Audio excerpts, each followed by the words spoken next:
Hello guys, this is Felix coming to you from Stony Brook University again. So today we're gonna do another problem with the mesh current method, and we do see that here there is a dependent source, so we call it special case 1. There's 3 different special cases for the mesh current method, but today we're only gonna visit this one because it's in the problem. This might seem like a super mesh, but it is not, because this is a voltage source, not a current source. If this were to be a current source, then we can use the super mesh method, which I will cover in another video. And if we look at the meshes, we identify the first, second, and third mesh. And the orientation that I will assign to all of the meshes is going to be consistent and clockwise.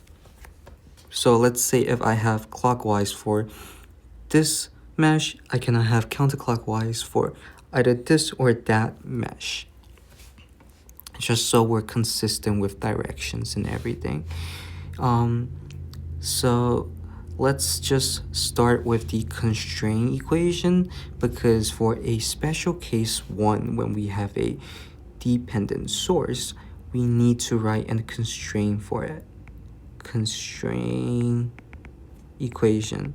So basically connecting the variable to something else. So we do see that this -3v psi is connected or correlated to this v psi over here.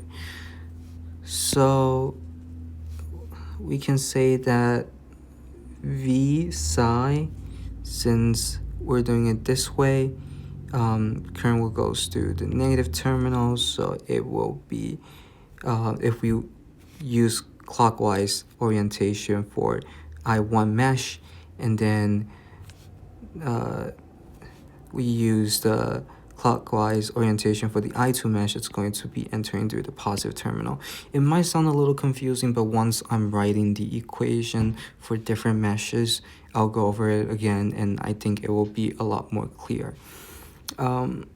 So as of right now, you can say that v psi is actually equal to 3 multiplied by, let's see, I2 minus I1, because again, I2 is entering through the positive, I1 is entering through the negative. And how did I get the 3? That's just the resistor over here, the resistor's resistance. We know that V equals IR, or you can rewrite it as RI as I have written here. So really this I2 minus I1 is just the current that's going through this resistor here. So now, since we have the constraint equation, we can write mesh equation for each of the meshes. So let me just quickly redefine them, and then the direction is again clockwise. So let's do mesh 1 first. So at mesh 1, let's see. So I'm gonna start with this point. So we're gonna have 2 ohms times I1 minus I3, because they're connected. This is also connected to the third mesh. Let me just move this over a little, because we're gonna run out of space. And then we're gonna subtract -3 v psi. Why? Because we enter through the negative terminal, so we gotta negate the voltage over there. So it will be minus 3v psi, and this is just equal to a positive sign, an addition sign. Then we move on to the 14 ohms resistor. So plus 14 times I1 and then we move on to the 3 ohms resistor. So we have plus 3 times I1 minus I2, since we're currently dealing with I1, and then I1 takes priority over I2. That's why it's I1 minus I2. If I were to write this for the second mesh, it will be 3 times I2 minus I1, which you will see soon. So here, if we look at the diagram, we do see that the current that enters through here is through the negative terminal if you use the clockwise orientation. If you use counterclockwise, you get the same answer once you solve everything. It's just that you gotta follow through the same orientation and the same setup for all of the meshes. You can't just do one mesh is clockwise and the other one is counterclockwise. You gotta be consistent with the directions. And then at mesh 2, we have, let's see what we have here. I'm gonna start here. So I'm gonna first go through the 3 ohms resistor. So I have 3 multiplied by I2 minus I1. I hope you see the paradox over here.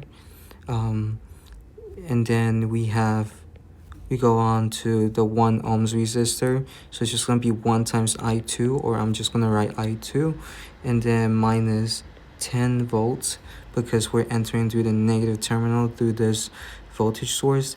Then plus 5 times I2 minus I3. And then at mesh 3, we have another equation where I'm gonna start with this point over here. So I'm gonna first enter through the negative 25 voltage source, and then I'm gonna move on to this 2 ohms resistor. So it will be plus 2 times I3 minus I1, and then I'm gonna enter the 5 ohms resistor. So 5 times I3 minus I2, and then we're gonna enter the 10 volts voltage source through the positive terminal, so that'll be plus 10. And since all of these are equations, you cannot forget to add the equal to 0 sign afterwards. Now I'm gonna simplify the equation. So for the first equation, it's going to be 2 I1 minus 2 I3, and then plus 3, and then this is just what V psi is. So we know V psi is this. So we know it's 3 times I2 minus I1, and then that is going to be added to 14 I1, and then plus 3 I1 minus 3 I2, and then this thing is equal to 0. And then for the second equation here, we have, let's see, so we have 3I2 minus 3I1 plus I2 minus 10 plus 5I2 minus 5I3. Okay, and then that should be equal to 0. And then for the last mesh, it's negative 25 plus 2 I3 minus 2, sorry, that's a 2 I1 plus 5I3 minus 5I2 plus 10 equals to 0. And then if we combine the like terms, the equations will become at mesh 1, it will be,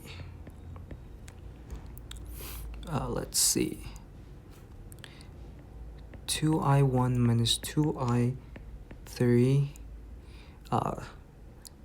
plus 9I2 minus 9I1 plus 3I1 minus 3I2 and then plus 14i1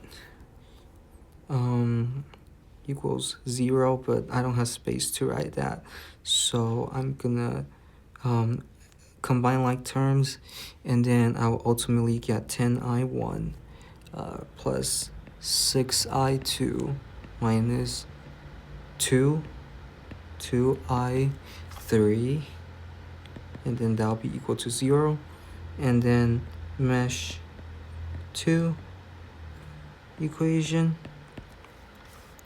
it simplifies to, let's see, so that adds to that, okay, so negative 3i1 plus 9i2 minus 5i3 equals to 10. And then our last equation,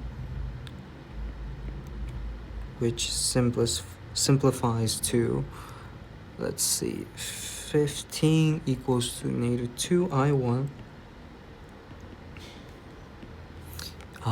minus 5i2 plus 7i3. And I'm not gonna bother to solve the system of equation here because it's gonna take a while.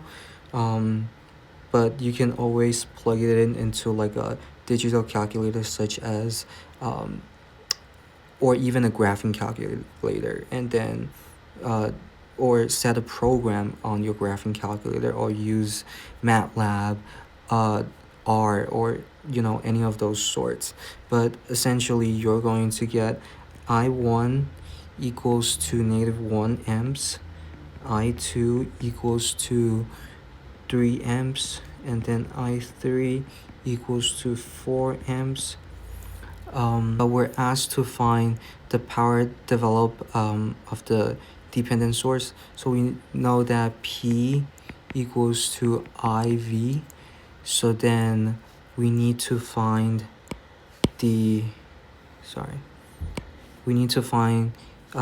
what this voltage here is.